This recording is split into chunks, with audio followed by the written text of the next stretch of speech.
শোনো দিয়া মন কমলা সুন্দরীর কথা করি যে বর্ণন। আরে শোনো শোনো বন্ধু বলে শোনো দিয়া মন কমলা সুন্দরীর কথা করি যে বর্ণন। হিরণ্যগরের মেয়ে কমলা সুন্দরী গুণের কথা কি কহিব ছিল তার বাড়ি। আরে হিরণ্যগরে ছিল এক রাজকুমার কমলা সুন্দরীর সঙ্গে বিয়া হইল তার।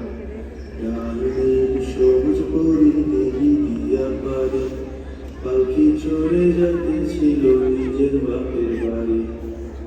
ওই দিঘির জল দেখা কন্যার বড় তেষ্টা পায়, পালকিটা থামাইয়া কন্যা জলে নাইমা যায়। দিঘির জলে কন্যা যখন রাখলো রাঙা পা, জড়াইল কি অঙ্গতে বুঝতে পারল না। আরে চুলের মতন ওই না বাঁধন যখন খুলতে যায়, ছিটতে গেলে যায় না ছেঁড়া হইল একিরা।